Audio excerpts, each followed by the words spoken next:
Olá, meu nome é Lucas, este é o Diário de Leitura e no vídeo de hoje eu venho falar dos livros que eu recebi e comprei no mês de março. Eu vou começar com os livros que eu recebi e depois eu mostro os livros que eu comprei. Da Stephanie Oliveira, que é sempre uma querida, muito generosa comigo, eu recebi o Romance Regionalista Brasileiro de Alaor Barbosa. A Stephanie foi muito certeira ao escolher esse livro, que eu não conhecia, porque eu venho lendo muitos romances regionalistas brasileiros. Grandes romances brasileiros do século XX são caracterizados como regionalistas. Porém, eu não conhecia uma obra que abordasse criticamente esse movimento. A gente conhece as histórias da literatura brasileira de uma forma mais ampla, geral. Porém, eu sempre sinto que essas histórias tratam muito pouco do século XX. E a gente sabe que o século XX é o que mais nos interessa enquanto leitores. Então, foi um presente muito bem-vindo. Ela também me ajudou a expandir a minha coleção de livros do Altran Dourado, com este aqui, Violetas e Caracóis, novíssimo, um livro raro, difícil de se encontrar. E, no entanto, a Stephanie encontrou, me presenteou. Eu preciso voltar a ler Altran Dourado nesse ano. No ano passado eu li 4 livros dele. 2 foram parar na minha lista de melhores leituras do ano. E agora eu quero retomar. As obras dele são sempre um sucesso. Da Diná Maria, eu vou deixar o link para o Instagram dela aqui, que eu adoro, também é uma querida. Eu recebi e já li Joias de Família, da Zulmira Ribeiro Tavares. Gente, a Zulmira eu a conheci pela primeira vez lendo um conto dela naquela coletânea 100 Melhores Contos Brasileiros do Século. Desde então ela entrou no meu radar. Eu sabia que essa era uma das grandes obras dela. Eu voltei a ouvir falar dela quando li Éramos Seis, da Maria José Dupré, porque também é uma história que se passa em São Paulo. E agora a Diná me presenteou e eu li e eu adorei. Que livro imperdível!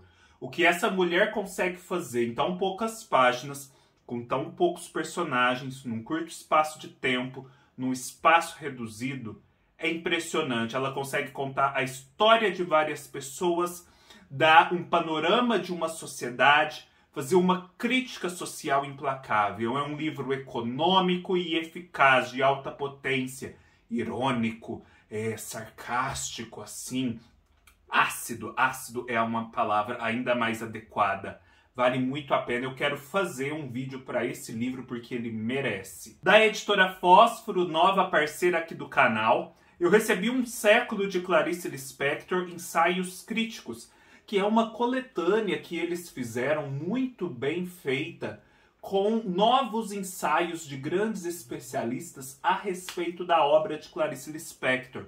Como vocês bem sabem, nós comemoramos os 100 anos de nascimento da Clarice em 2020. E desde então, várias publicações vêm saindo a respeito dela. A da Fósforo é uma das principais e eu estou muito curioso para ler. A Clarice Lispector é outra escritora que eu preciso retomar agora em 2022. Na Companhia das Letras eu recebi vários livros interessantes. O lançamento da Muriel Barbery, Uma Rosa Só, que é uma história, me parece, muito delicada, muito bonita e sensível, que se passa no Japão. A Muriel Barbery, para quem não está ligando o nome à pessoa, é quem escreveu A Elegância do Ouriço, um livro que fez muito sucesso. Eu ainda não li, mas tenho muita curiosidade para ler A Elegância do Ouriço. Esse presente que provavelmente vai furar a fila bonito das leituras é Por que Escrever, do Philip Roth. Vocês sabem que todos os livros do Roth que eu já li, eu adorei, foram parar nas minhas listas de melhores leituras do ano. E este aqui traz vários textos de não ficção, entre artigos, ensaios, entrevistas, vários formatos. O Roth vai falar sobre a sua vida, sobre a sua obra, outros escritores, assuntos diversos da sociedade, por aí vai. Aquele tipo de livro que é uma delícia de se ler, que a gente lê com facilidade e ainda sai sabendo um monte de coisa interessante a respeito do escritor. Do Cesare Pavese, um grande escritor italiano, eu recebi esse grande livro dele, né, sua obra-prima, Trabalhar Cansa.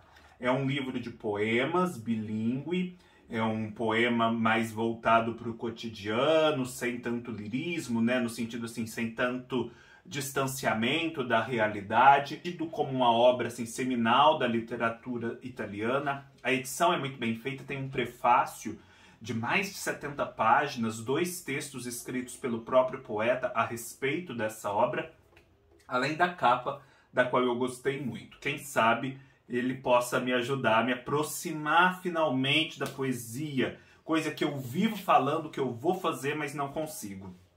Do Alan Pauls, escritor argentino contemporâneo muito célebre. Eu recebi 2 livros lindos. Eles têm um formato parecido com aqueles da Carambaia. O Passado e A Metade Fantasma. O Passado é a obra-prima do escritor. Trata de um casal que viveu desde a adolescência um relacionamento afetivo muito intenso por 12 anos. Eles se separam, só que assim, eles não conseguem seguir adiante, eles não conseguem se desprender daquela vida que construíram juntos. Então o livro vai retratar isso. Para vocês terem uma ideia do quanto isso foi extremo, o homem, né, da relação aqui, ele era tradutor e, no entanto, ele esquece de uma das línguas para as quais ele traduzia. Tamanha é a frustração dele diante do rompimento desse relacionamento. E aqui em A Metade Fantasma, a gente também vai ter uma história de amor, mas sob um ângulo diferente. Ou seja, o de um senhor, assim, de uns 50 anos, nem é tão senhor, não gosta de rede social, não gosta de internet, é avesso a esse mundo digital. E uma moça um pouco mais nova que está imersa nesse mundo, que trabalha nele, inclusive. Eles vivem um romance tórrido, só que chega um momento que ela precisa ir trabalhar no outro lugar e o contato que eles passam a ter é pelas redes sociais.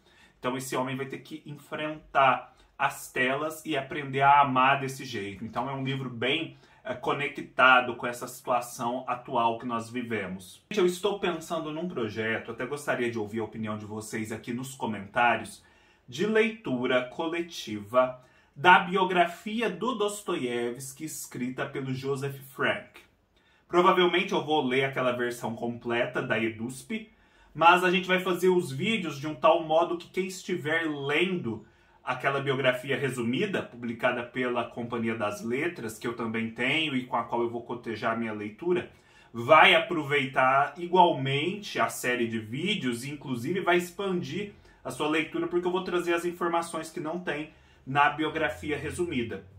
E é o tipo de vídeo, né, que não tem problema de spoiler, todos nós sabemos que o Dostoiévski morre no final, e aí então outras pessoas que não estiverem participando da leitura também podem assistir aos vídeos e aproveitar, saber mais um pouco da história da vida do Dostoiévski, da própria Rússia, daquele contexto cultural, sociopolítico e etc. Me digam aí se vocês topam, estou planejando isso, já havia mencionado essa história lá no Instagram, o pessoal de lá gostou da ideia, me digam aí. E por que eu estou falando isso? Porque eu comprei 2 livros que têm a ver com essa história de Dostoiévski. Da Estepe à Caatinga, o romance russo no Brasil, e Dostoiévski na Rua do Ouvidor, a literatura russa e o Estado Novo, do Bruno Barreto Gomide. O Bruno Barreto Gomide é um grande especialista em literatura russa, em literatura de um modo geral. Eu já li alguns textos dele e gostei bastante, por isso o meu interesse por esses 2 livros, que tem um recorte muito interessante. Eles vão estudar como que a literatura russa se tornou essa coisa grandiosa que ela é hoje em dia, ali no final do século XIX, como ela chegou no Brasil e quão grande foi o impacto dela sobre a nossa produção cultural e até sobre a nossa sociedade e política, enfim. Como diz aqui, ela teve alguma conexão com o Estado Novo de Getúlio Vargas. Então estou super interessado, essas edições são caprichadíssimas, vale dar uma olhada. Voltando a Clarice Lispector, na Semana do Consumidor, que a propósito eu aproveito para dizer que vocês foram um arraso, agradeço muito a quem comprou pelos meus links e deixo recado sempre que puderem. Compre qualquer coisa na Amazon através dos meus links, porque assim vocês apoiam o meu trabalho. Eu apoiei o trabalho de um colega também, comprando A Procura da Própria Coisa, uma biografia de Clarice Lispector, lançada pela editora Rocco, aqui numa edição super bonita, olha que diagramação boa para se ler, capa dura, etc. A Teresa Monteiro é uma das grandes especialistas em Clarice Lispector, e ela já havia escrito uma biografia sobre Clarice, chamada Eu Sou uma Pergunta. E eu já ouvi muitos elogios a essa biografia. e agora ela revisou e ampliou a biografia inicial e trouxe agora A Procura da Própria Coisa. Eu já li 2 outras biografias da Clarice, a do Benjamin Moser e a da Nadia Batella Gottlieb. A da Nadia Batella Gottlieb tem vídeo aqui no canal, gostei de ambas são diferentes. E eu acredito que esta aqui vai ser uma terceira abordagem. Comprei esse livro lindo da editora Antofágica, eles andam se superando nas edições. O Navio Negreiro de Castro Alves. Vejam só que coisa mais linda, né? É o primeiro livro de poesia da Antofágica, ainda nessa linha dos clássicos, né? O Navio Negreiro é um clássico da nossa poesia, com aparato crítico, ilustrações. É muito bonito, muito caprichada essa edição. Eu adorei. Eu ando comprando os livros da Antofágica em pré-venda, porque daí eles saem mais baratos. Eu sempre divulgo essas pré-vendas. Comprei esse livro que eu descobri na Livraria da Travessa, chamado 1922, Cenas de um Ano Turbulento. 1922 foi um ano importante não só para o Brasil, pelo visto, como também para o mundo. E esse livro vai falar disso, né? O que andava acontecendo na ciência, na política, na geopolítica, na cultura, ao longo do ano de 1922 e ao redor do mundo. Como vocês podem ver, é uma edição super bacana também. E pelo que eu andei pesquisando, existem outros livros com essa temática. Depois me digam aí nos comentários se vocês têm interesse em saber quais são, que eu respondo com os títulos. Mas foi um achado, eu realmente não sabia da existência desse livro. Como aqui no Brasil, 1922 é conhecido sobretudo como o ano da Semana de Arte Moderna, né? O ano dos modernistas. E eu venho fazendo uma coleção dos livros que estão sendo publicados a respeito desse tema. Eu já li a biografia do Mário de Andrade. Então eu expandi essa coleção. Comprei Mário de Andrade por ele mesmo, do Paulo Duarte, um livro publicado pela editora Todavia, que reúne cartas e ensaios trocados entre o Mário de Andrade e o Paulo Duarte, e escritos, né, no caso dos ensaios, pelo Paulo Duarte. Sobre o que fala esse livro? Ele fala da atuação do Mário de Andrade como servidor público na área da cultura, né? Quando ele decidiu assumir a Secretaria de Cultura ali de São Paulo, que era um movimento incipiente, e ele fez uma grande revolução nessa área. Ele foi muito importante para a área governamental cultural do Brasil. Ele instituiu muitas coisas, muitos projetos que hoje em dia a gente tem como sempre existentes, como normais. E esse livro conta essa história. Ele sofreu muito também, porque isso se deu na época do Getúlio Vargas e houve uma certa perseguição política. Trouxe também Ainda Bebo no Copo dos Outros, por uma estética modernista, um livro que a editora Autêntica publicou e que traz textos provavelmente de não ficção, menos conhecidos do Mário. Aqui a gente tem biografias, né, ensaios biográficos que ele escreveu para vários poetas parnasianos, sob o título Mestres do Passado. Nós temos o famoso prefácio interessantíssimo. Nós temos o livro A Escrava, que não é Isaura. Quem já leu a biografia dele sabe que é bem importante. Os textos que ele escreveu para a revista Claxon, também super importante. Da Márcia Camargos, eu trouxe Semana de 22, Entre Vaias e Aplausos, um livro editado pela editora Boitempo.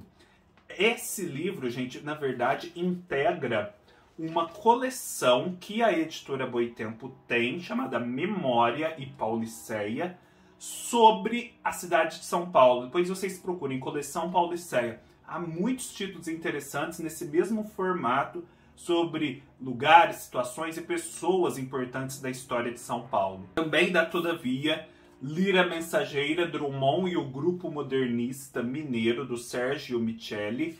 É um livro que vai abordar o modernismo, fugindo um pouco de São Paulo e partindo ali para Minas Gerais. Vocês sabem do meu apreço por Drummond.